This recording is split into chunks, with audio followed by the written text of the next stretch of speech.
Okay, so good morning. Want to start as I want with a retrospective back on some learning points from yesterday. We're then going to go on to another busy day filled with a combination of skill reinforcement, skill learning, project work, and case studies. And we'll hear from some additional voices, as well as being able to learn about a number of additional tools that we can use as part of our modeling process to enhance the reliability of our insights. So in my retrospective, I wanted to make a couple points. First, just sort of reflecting on what we saw yesterday. We had hit in a sort of progressively developed model, which I'll pull up here. The latest version, which I would encourage any and all to get, should be up there on the site, and it's the GIS model version 5. I thought I had just uploaded that. I actually don't see it there, but I'll redo it here just in case there's something that went wrong. GIS version model 5, which provides a complete set of features. Many of you saw that created, with one small exception I'll get to. Others chose to focus on project work, which is great, and you may want to avail yourselves of this. I'm going to walk through one or two items in that just to better explicate the structures of this model. So I'm going to go here and close other models and open up this one. I use this model deliberately to illustrate three different types of subject matter. The first was the illustration of how we could use a geographically grounded space, drawing on data from geographic information systems to inform and provide structure with respect to a model. In so doing, so that was one big goal. I'll talk about that more in just a moment and its broader implications. The second goal was to make sure that we had a chance to introduce what is called somewhat confusingly in the literature and subcommunities because of different sort of dialects of the technical terminology in different areas of complex systems or system science. It's somewhat confusingly called discrete event simulation. The reason it's a bit confusing is that discrete event handling is a feature of many such simulation systems we're hitting, particularly agent-based modeling commonly is implemented below the hood using what are called discrete events. There's events that occur at moments in time, occurrences that occur however fine-grained or however coarse-grained needed. So there may be a long period of stasis with respect to something like foodborne illness, and then there's a sudden flurry of activity. Or you could think of it in the context of seasonal flu outbreaks, where there's many months with little activity and many with fast. And in both agent-based modeling and the field formerly known as discrete event simulation, it's very common to implement models in a way that that don't require a fixed time step, but handle that in as fine-grained a manner as necessary using what's called a scheduler.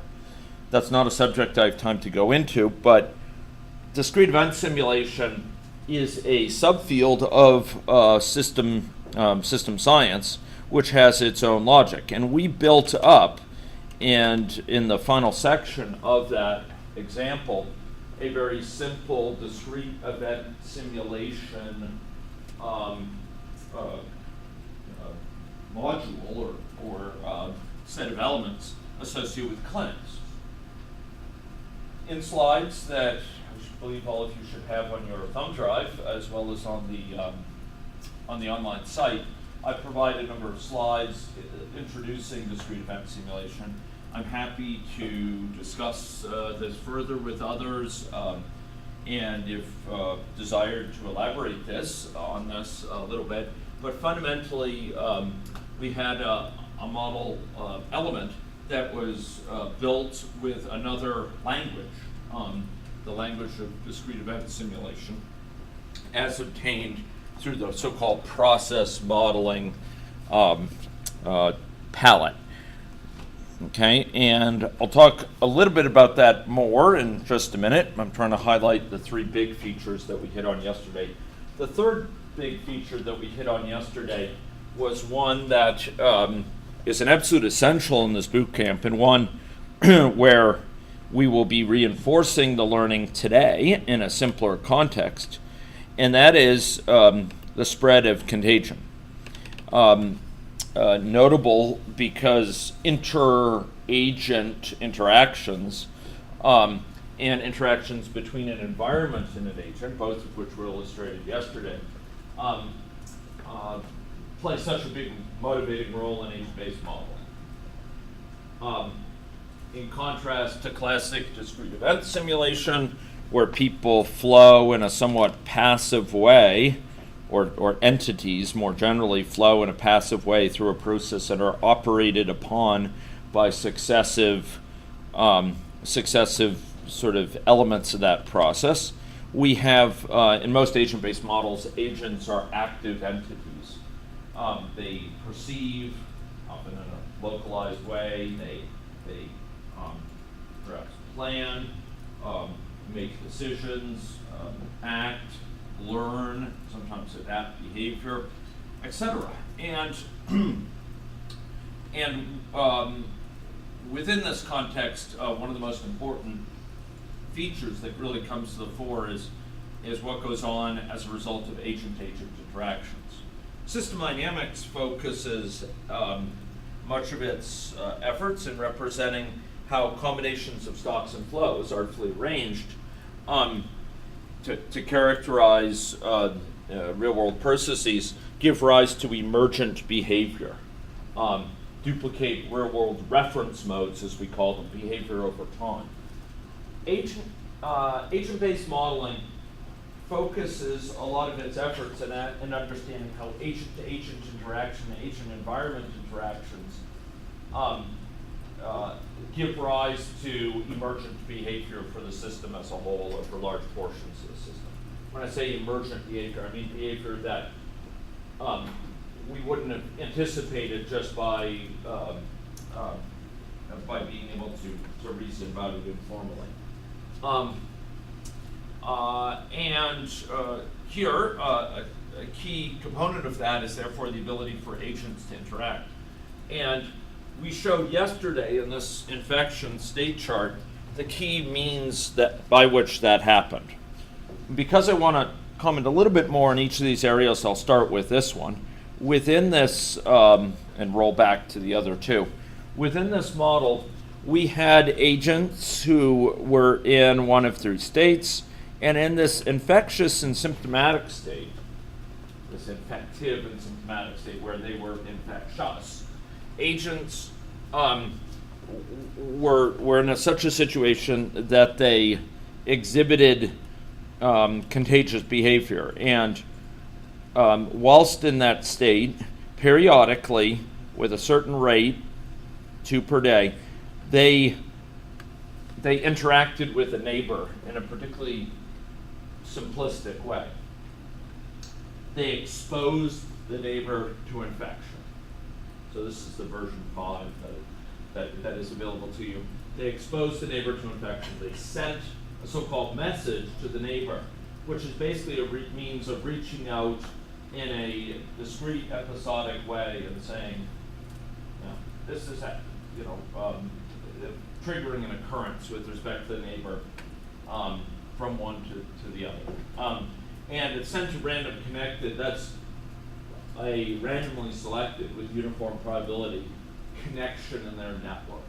Okay, so they sent the message, and if that neighbor to whom they sent the message, or a connected individual, the person to whom they were connected, happened to be in the susceptible state, they would receive that message, that particular message, and there was a bit of printing out, so we knew things were working, and they would proceed to the latent state. And in the fullness of time, they'd become infective. Okay?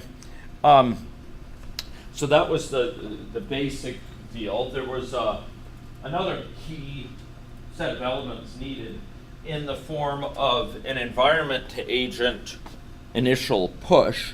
So if we went up to main here, we went down main, I should say, and we were to go look at the initial infection event, we will find that we sent an initial message to agents. And I'm going to come back to this in a few moments at the end of the retrospective.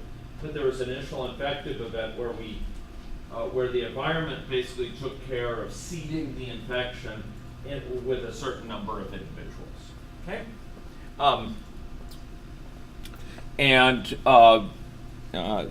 That basically ensured that a few individuals started in a state where they would be latent and therefore eventually become infective. Without that, there's no seed infective individual to start the outbreak off. Okay? So that was one additional element beyond what you see in this element, in this person agent. The second major element had to do with the logic of the network. And here we had a time varying network. So each person carries within it a set of connections, and you can go up and engage in frobbing behavior in these connections. You'll notice that we can specify to whom they're connected. Right now it says agent. Frequently we want to say they're connected to persons, specifically other persons, so it's not just a generic agent. That's sometimes useful. And you'll notice that one of the things that this specifies, this network connections, for those set of connections, which are the default ones there, we can decide whether or not to forward the message to each given state chart. And with an impressive degree of Krugerian insight, we observed the fact that only one of these was initially connected. Sorry? Oh, it was Tenian insight. Oh, okay. I misattribute it. Tina is I don't know if she's here right now with us, but she deserves a long sleep after that contribution. Okay, so we had to reflect on the fact when there were several state charts, you especially want to be careful that your connections are wired up, so to speak. So if an incoming message comes in, it's forwarded to the requisite state chart. And in this case, we had several messages, as it turns out. I'll get to that in a moment. So we forwarded messages coming in via this to both of these. And you may remember in the presentation led by Kurt and by Winchell, we actually had several connections depicted for one of those. So you might have connections that are of different sorts. I mentioned it yesterday. You might have familial connections, collegial connections, and connections associated with recreation. Or you might have connections that characterize contacts that are sexual in nature, another set that are for intravenous drug use contacts that you have. And they might be with sets of people that are not entirely the same. So we distinguish them with respect to the different sets of connections. These connections are built, that default one is built into the agent, and all hell breaks loose if you try to get rid of it, as I recall. with at the cost of great displeasure by any logic you can attempt to, but I think ultimately it becomes non-functional, I think. Alternatively, we could drag in additional ones, links to agents, to add additional such connections. And then we could address other agents specifically through my intravenous drug use network and contact them when I'm sharing the needle.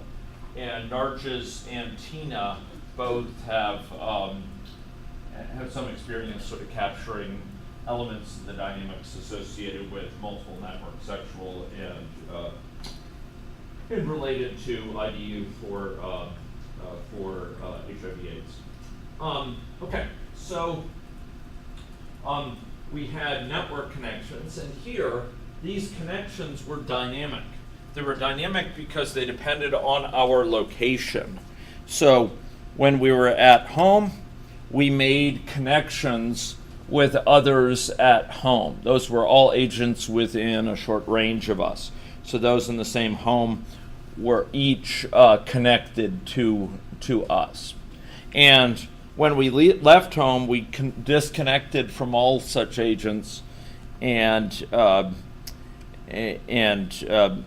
when we moved to work, we connected to all agents at work. We disconnected from those when we left home. This is just one way it could have been implemented.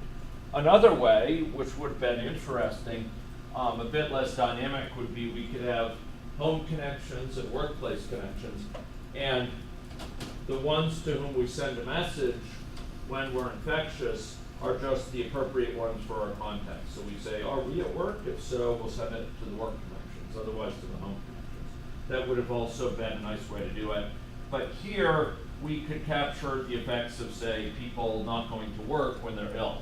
And therefore, there's a smaller group of people at work, therefore, and my connections with others are more likely to be with someone who's susceptible, something along those lines. Anyway, this was a contagion model that we had as sort of an element of this larger context.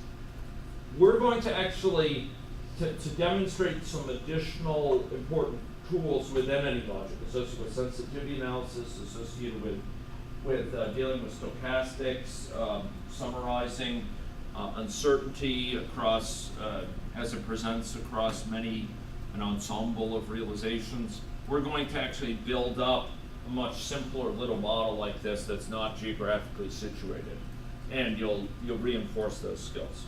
But that was an important part yesterday. Again, going back to my overview of sort of major things we hit yesterday, the other thing we hit was, or the second thing we had hit yesterday was this issue of discrete event simulation. And I had noted it earlier, but as I said, this is almost a different language for describing processes in the world. The language here, as was borne out by the slides I've shared with you, focuses on defined workflows. We have a workflow that's defined. It doesn't have to be linear. It can have loops. It can have branching. Number one, it involves flow of these individual, as we call them, entities through the workflow over time, where those entities are predominantly passive in nature. They are operated upon by these successive steps in the workflow. So in these cases, as is so often the case in any logic, the entities were in fact our agents. They were sick people. But when it came to proceeding through this workflow, they were kind of routed within this context, more or less passively. They weren't engaged in contagious behavior to nearby people in their line in the queue. They weren't spreading worries about, about the size of the outbreak that others took into account in their own attitudes towards it. The presence of one person balking, leaving without being seen, didn't catalyze balking behavior in others. It didn't lead to a whole group saying, we're out of here. Instead, there was one way, and this is quite typical for these models, for discrete event simulation models. There was one overriding way, and very important way, and very central way in which the agents or entities interacted here. They kept each other waiting for scarce resources. Other than that, they're pretty much independent. It's just the key thing is there were certain resources in the form of healthcare workers which were required for them to pass through the treatment component. In our very first exploration of this model, we eliminated this resource, and we had an abstraction of a device known in Jeff's parlance as the healing beam, which people went through and left. But the central goal of much discrete event modeling is to understand the impact of resource availability on resource-constrained workflow. So we built this up to characterize this process here in large part to be able to ask questions such as, if we added more healthcare workers, how would that affect how long people have to wait, how many bulk, the entire time they have to spend in line from start to finish, how long the line is. Those are the sort of questions that come to the fore in discrete event modeling, where your focus is the operation of this workflow, and you're interested in latency and throughput. How many people per day, for example, we can treat, and how long people have to wait for treatment, how long the queue is in terms of number of people, what fraction are leaving without being seen. Key issues. And there are, while you could create this in an agent-based model without discrete event modeling, it would take a lot of mechanism. It would require actually quite a bit of effort to do this, to characterize the resource dependencies and the scheduling and make sure the healthcare workers are each treating exactly one patient. More to the point, well, also significant, we can very readily add additional pools here of resources. So we might have procedure rooms, we might have nurses, we might have certain types of diagnostic equipment or lab tests, and we can characterize the flow of those workflows and the associated resource limitations very, very easily, and ask questions about the number of resources that are available. Very commonly, we pair this sort of modeling with a physical representation of the facility, so we can capture in an endogenous fashion, in a way that the model produces for us, the delays associated with moving within the facility. So we might ask, if we had the healthcare workers, area for them to remain between appointments located at this place, or if we had to get the diagnostic equipment from a storage location at this other place, what would the impact be on the flow of individuals through the system? And there's a very compelling model I'd refer all of you to called Trauma Center. If any of you are interested in seeing this more and enjoying a very interactive view, if you go to AnyLogic Help and you go to example models here, what you will find is there's a model called Trauma Center. I believe it's still in there. I actually had worries at one point that they had removed it, but I believe it's in here. Yes, Trauma Center here. And in the Trauma Center, there's a much more fulsome model which characterizes many types of individuals, many types of resources, many types of individuals arriving, those coming via ambulance and walk-in, many sorts of processes associated with assessment and workup and treatment, and all sorts of statistics that it outputs. So here we have a rather fulsome depiction of a hospital. Yuan Tian, who gave the guest lecture yesterday with Graham Fast, has done much of her modeling for that initiative in the context of discrete event characterization of hospitals. And it's a very powerful mechanism when you have defined workflow that characterizes in a structured way the operation of a facility. So you folks might want to run this. You can view it in 2D and 3D and see something about resource use, etc. Maybe I'll skip that in the interest of time, but I would suggest that you explore it if you do have some interest in doing so. Okay, so discrete event modeling was an important component of our work yesterday, but it was not undertaken in isolation. In fact, we undertook it together and jointly with a model of the health of the population. So the provision of services in the clinic, its timely provision, ended up, and the occurrence of leaving without being seen, perhaps most notably, affected in a very material way the spread of infection through the population. And in turn, the spread of infection through the population affected the flow of individuals into the clinic, the demand for the limited resources there, and the waiting times and the likelihood of bulking. So there was this mutual interdependency of, to describe it at one level, population health and service delivery within the healthcare facility. That's one level. To view it another way, at a level of the methodologies, there was this interaction between an agent-based characterization of the population and a discrete event characterization of the service delivering processes using agents from the population as they flowed through the system. Okay, I've got to prevent the booming voice effect. So we had both elements within the same model, and they were joined at the hip. Where were they joined? Where were the key nexi that linked them? I'll remind you.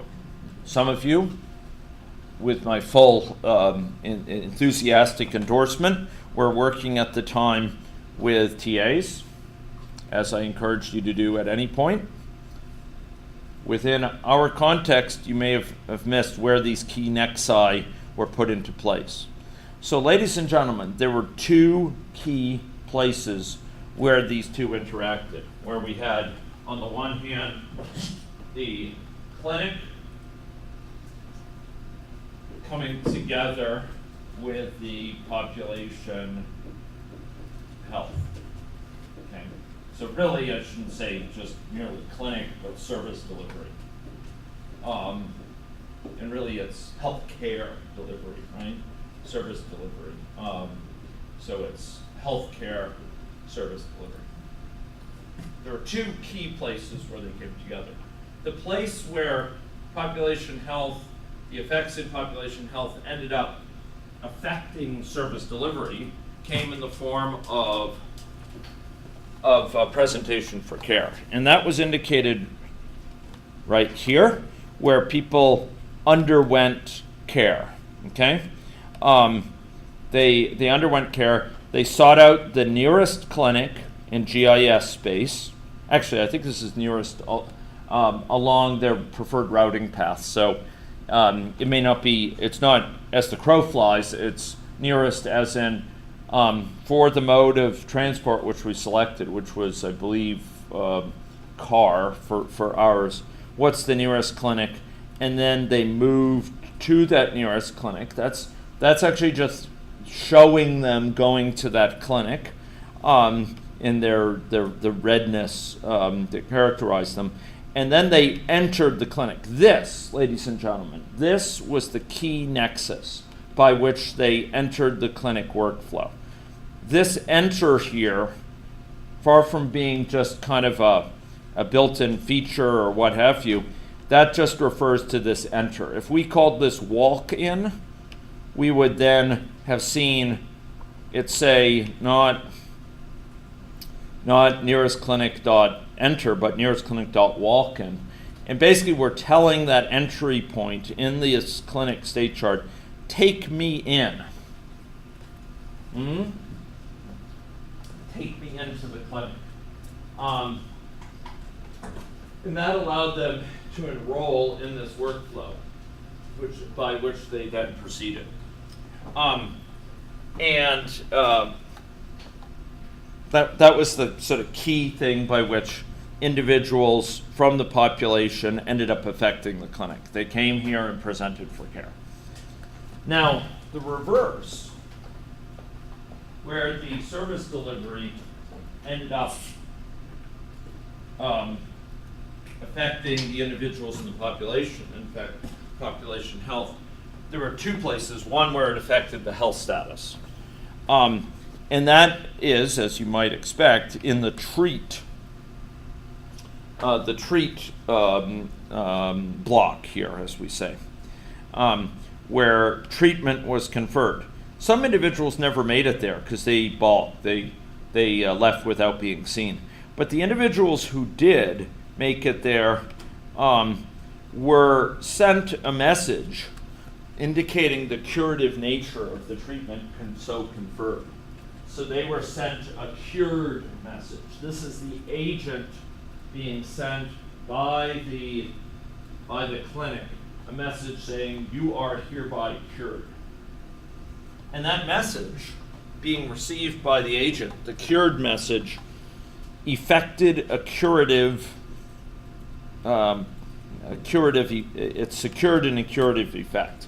So that brought the individual back from infective and symptomatic to susceptible, this specific cured message. Okay? There was one other place where, less significantly, this affected the population, although not the population's health. Regardless of whether they left without being seen, or indeed left having been seen, and left a cured being, they, at the end, they were sent a message saying, go back home. Go home. Okay? And that message was sent to them and triggered, when received by them, it triggered this transition here. So when they received the return home message, they represented, or they left the clinic and they went home and spent 16 hours at home. Okay, so that's the other side of the clinic's kind of operation. So those are the two key nexi between service and the service delivery on the one hand and population health. And the things in one affected the other. To the degree we had many healthcare workers in service delivery, we could render more rapid treatment for individuals within the service delivery context. Fewer balked. People were kept waiting less long before they ultimately were treated. Therefore, there was less infection spread over here. Similarly, with population health, depending on the extent of the outbreak and so on, it had very, very material impacts on service delivery. So if we put into place some preventive interventions in population health, if we had more effective prophylaxis, or we had vaccination or what have you, something not represented here, it would lead to less demand for service delivery, et cetera. So these two are really joined at the hip. The fact that they are woven together with such an economy of mechanism and such the ease of interaction is, I believe, a testimony to the fact that this sort of hybrid modeling supported by any logic is not only of theoretic, but of great practical significance. So here we have a very simple clinic workflow, but drawing on the example of the trauma center, we can put in place a much more elaborate workflow involving lab tests, involving multiple types of resources and examine the population health impact of that and vice versa. Okay? So that was the second component, discrete event modeling. We put into place, for good measure, sort of a time measurement, which would basically keep track of the time elapsed from one set point in the process to the other, which provided one metric to judge flow. Okay, so time measure start. This time measure ends, measured the time since that earlier point. Okay, so discrete event modeling, hybrid modeling, an important part of yesterday's example. Okay. Going back to the first reason for building that, GIS, ladies and gentlemen. Geographic information and models. I may have some slides that I've provided to you about this. I'd have to go check, because it bears some thinking. Where do geographical information systems and more broadly geographical information and dynamic models come together? Where are there kind of natural points of articulation? How does one support the other? Is the relationship mutualistic or merely GIS supports modeling? I believe these are fruitful lines to explore, and I do have some slides, and if I haven't provided them yet, I will aspire to do so within the next day, which talks about this. But I'll just comment on the top of my head here. Number one, they both impact each other. It is a mutualistic relationship. It is a multifaceted relationship. Within this model, we saw some very particular simple examples of where the two came together. We could use GIS information to lend a real-world geographic context to our agents. They were traveling in networks of streets in an urban form. There was a built environment that mediated their movements. These had some significance to them. But more substantially than that, there were certain resources placed here, and we could have made use of many more. The very first example we looked at in this boot camp did have additional types of resources placed at certain geographical locations. Here we confine ourselves to claims. We could have, in another world, had additionally placed parks, for example, or put in place something to do with gathering places such as schools in a geographically situated fashion. We chose a simpler route here of putting clinics at geographic locations. And we made use of the overall forms to govern placement of houses and so on, which again was sort of the first type, but we had very specific locations that were empirical for particular elements. And Winchell has done a lot of work with the WIC program that Iden has now continued, the Women and Children program in California, looking at the effects of fresh fruit and vegetable vouchers on child nutrition as mediated by prices and availability through these both more specialized stores selling WIC items as well as more general stores. And Winchell's model gets down to the level of shelf stocking and inventory, et cetera. And Iden, again, is doing some great work in extending that with the WIC program in California and UCLA, Canadian Women's Group. So there's a lot to be gained from geographic placement. There are times where that geographic placement is used to represent resources. And here we had people in this model find the nearest resource. So you may remember them going and when they seek out the clinic, actually it's right here, they find the nearest clinic. So they're locating a GIS resource and then taking that into account according to sort of the distances and the street routing involved. So that's reasoning about GIS information.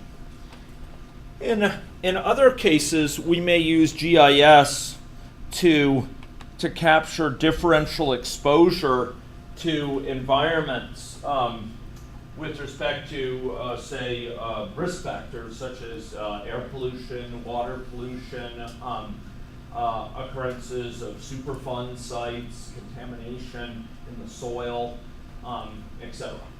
And there too, GIS information can be very valuable. There, a given individual circulating in a certain area might be differentially exposed to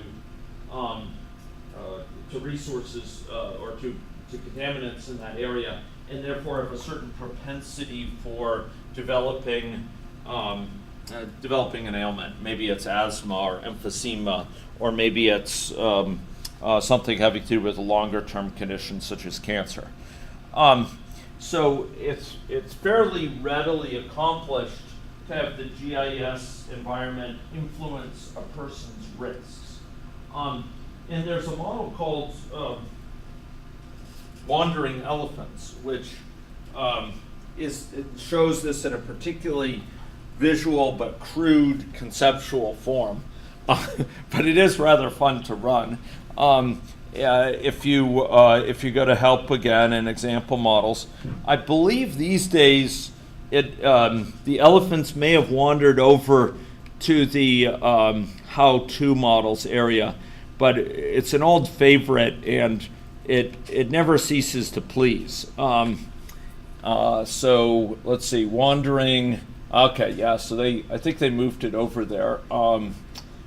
It's probably under how-to models then. Under maybe agents or something like that. Could one of the TAs locate the wandering elephants? Search feature, right? Oh, cool. Okay.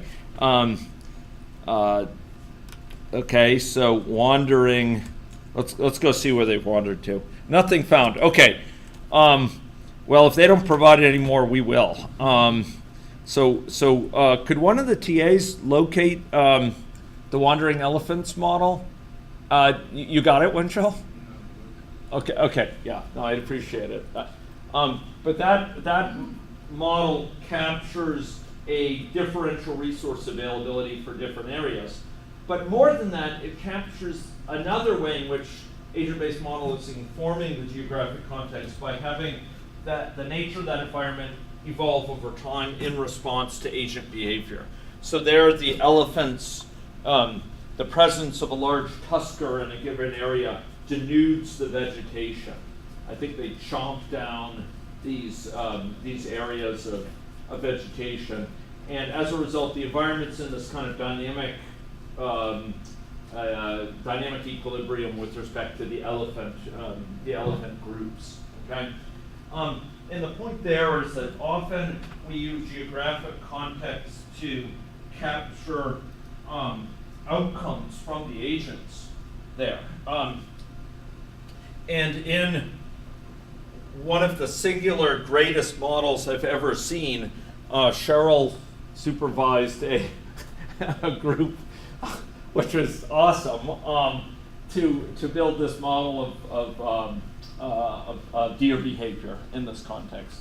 And it's captured my imagination ever since, and it's one of the most powerful, I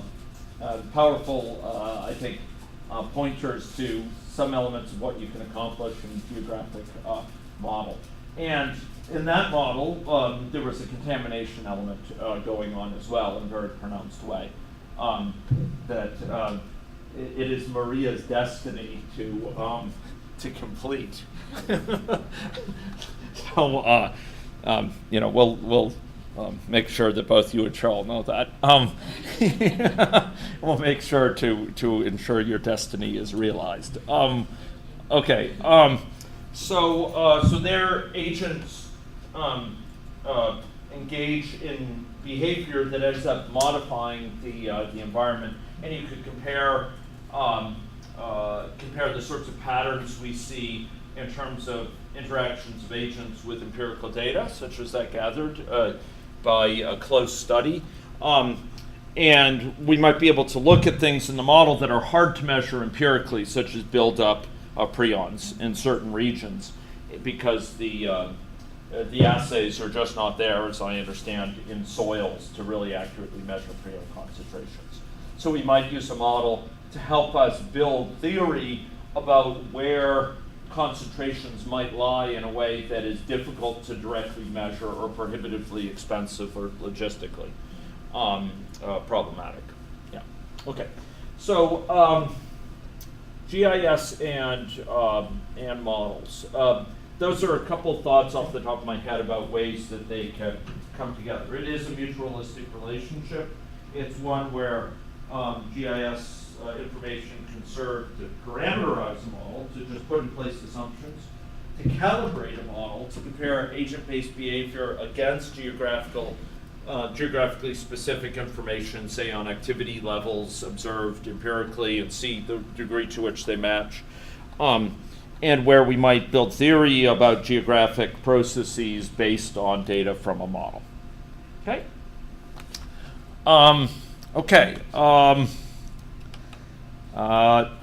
Here we go. I think that's much of what I wanted to talk about in GIS. There's a lot of things we didn't have time to touch on here. We didn't have time to talk about some of the finer aspects of routing, agents that differ from each other in terms of their routing ability, etc. But as you can see, the GIS features of AnyLogic are strong, and they went through a particularly strong growth in 7, and I'd expect them to kind of continue to evolve towards incorporation of additional functionality. Okay, so those are some reflections on yesterday. Are there any questions about any of that? Yes, Cheryl. If you were going to have transmission between people in the clinic in that model, would that involve the process modeling, or would that just be a network of, would you just establish networks of people while they're in the clinic and have it work similar to what was happening in the number? Did you just leverage the process modeling from the fact that it controls how long they're stuck there, contaminating each other? Yeah. As normal, your question is a very savvy one, and your perception of it is bang on in terms of the latter. I actually don't know, and Scott would be the one to sort of really ask this question, but I'm skeptical of the idea that the process modeling library, the elements within it, would particularly serve any good purpose in terms of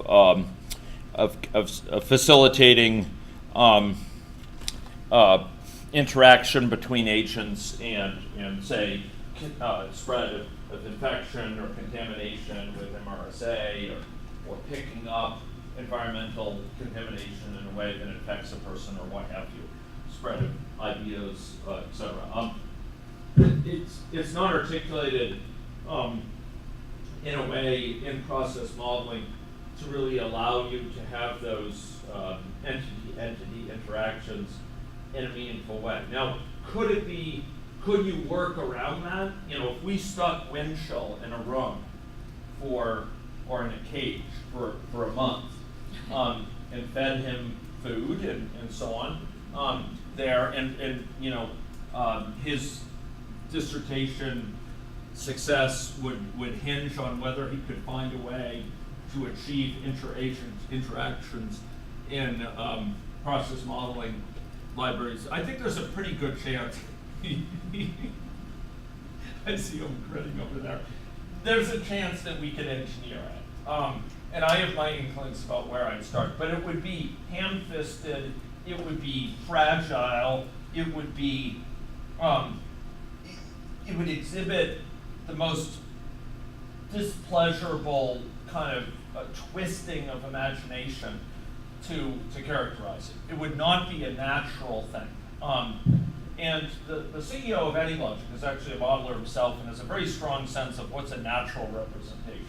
And that would not be natural. In fact, it would be bizarro. And the good news, so that's bad news. The bad news is there's not really much here to give you a leg up. And if you tried to do it, you probably could at the cost of almost selling your computational soul. But believe me, you build up a sense of self-respect in computer science. At least, yeah, good students do. On the other hand, the good news is that there's nothing that forces us to do it on this side of the boundary. It'll be vastly easier, more natural to do with an agent in the agent-based context. And so what I would do is when people go to the clinic, they would form a connection. So that there's two ways you could do it. One, it would be just form a connection with other people at the clinic. And you essentially treat it as randomly mixing at one step at the clinic. Or you could actually have some sort of spatial characterization of them within. My mind is really going here. If we had a spatial representation, Winchell, I need your help. If we had a spatial layout of the clinic. Now I really have to show the trauma model. Here. The trauma center model, maybe some of you have been playing with it to good effect since I opened it up. If you haven't, let's do it now, because it will give you a sense of what I'm talking about, Cheryl. If we were to have a spatially explicit layout of a clinic, whereby people go to different rooms or what have you, and are moving around the clinic, Winchell? Okay, I'm just so grateful for your contributions here. I believe that Winchell, if stuck in a cage for 15 minutes, he could probably figure out a way to get people's distances within this environment. What's that? Of course it Yeah. can. Yeah. Okay. So he doesn't even need the cage. But the basic idea is you could have people's. This is the interesting thing. The GIS, the DES, the discrete event simulation would be controlling their location in the facility. It would take care of whether they're in room A or B or C, and whether they're undergoing the X-ray imaging or what have you.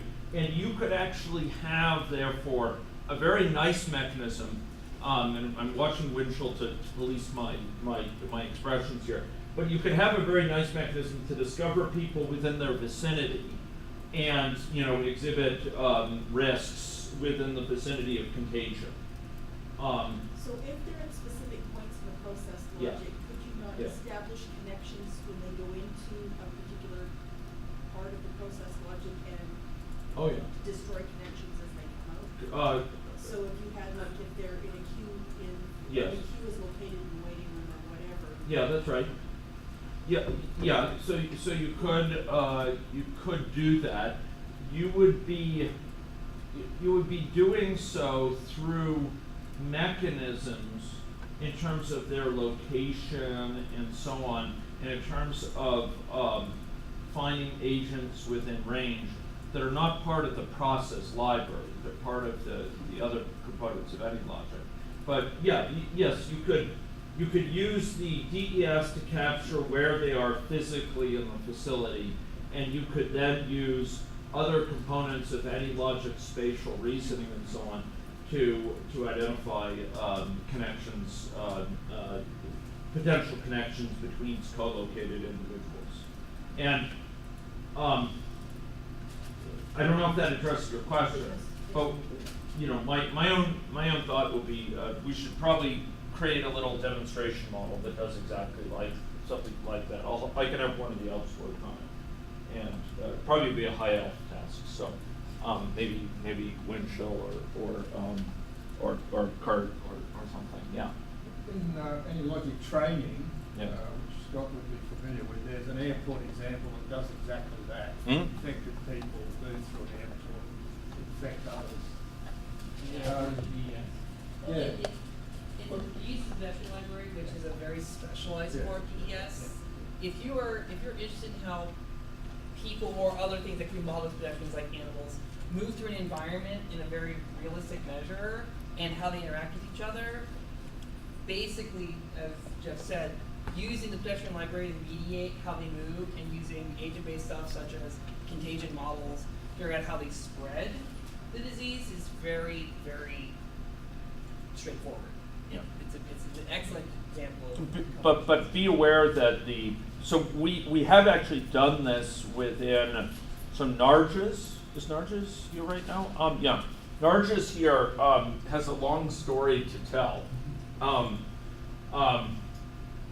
She has a long and storied project that she worked on through 3 successive refactorings, and then a long period of awaiting marking, where they were representing the spread of MRSA, a drug-resistant Staphylococcus aureus, within a facility. And they use basically 3 different means in any logic of characterizing the flow of people and their interactions.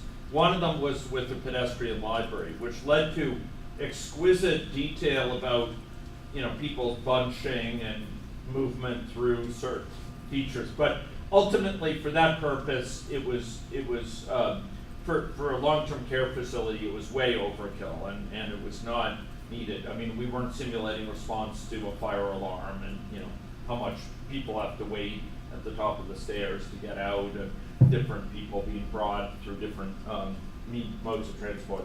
For the needs of kind of spreading within a common facility, pedestrian library adds a lot of cost, and for many contexts, not all, but for many contexts, it's overkill to get the exact positioning within half a meter or something of where people are. But if you're interested in who's just in the room with me, or who's in a nearby set of area, who's in the waiting room, that would be something that could be done without even the pedestrian library. But it would require, it would require a bit of finesse, but it could be done readily. Yes. Basically, you've got an infection beam instead of a healing beam. That's true. Yeah.